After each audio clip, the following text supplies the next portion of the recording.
In this video, we're going to use the distributive property to clear an equation of fractions. I know how much you all love fractions, but sometimes you don't, and there is a way using the distributive property to eliminate fractions from equations. And in this case, the way we're going to do that is to multiply everything in this equation by 4. And as a result of that, we will no longer have a fraction. The key here is if I want to get rid of fractions, I have to multiply everything by, in this case, the denominator 4. So let me show you what I mean by that. I am going to multiply 4 by 12.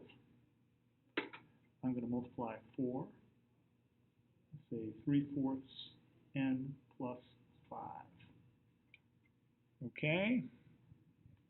All right, so that means I'm going to have 48 on this side, and I'm going to have 4, I'm going to write it as 4 over 1, multiplied by 3/4 n,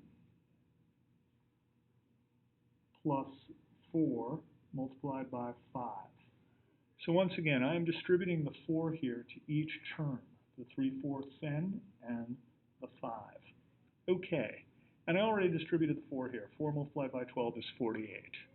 Okay, as a result of that, I now have 48 here. And what does that equal? Well, 4 over 1 multiplied by 3 over 4n, these 4's are going to simplify when I multiply. And what I'm going to be left with is 3n, right? So this 4 and this 4 would simplify. I'd be left with 3 over 1, which is the same as 3, in this case 3n, plus 20. Where did the 20 come from? 4 multiplied by 5, the distribution of the 4. Okay, now I've got myself a two-step equation. I'm going to subtract 20 from both sides in order to isolate my variable. And 20 minus 20, of course, is 0. 48 minus 20 would be 28. That's going to equal 3n.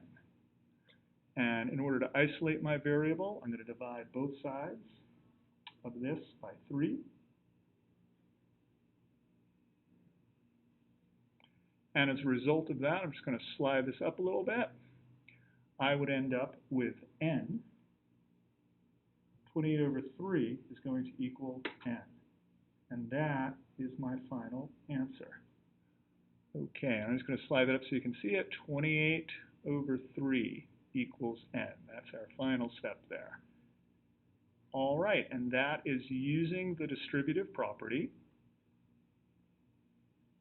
In this case, we use the 4 because it was the denominator of the fraction to eliminate the fraction.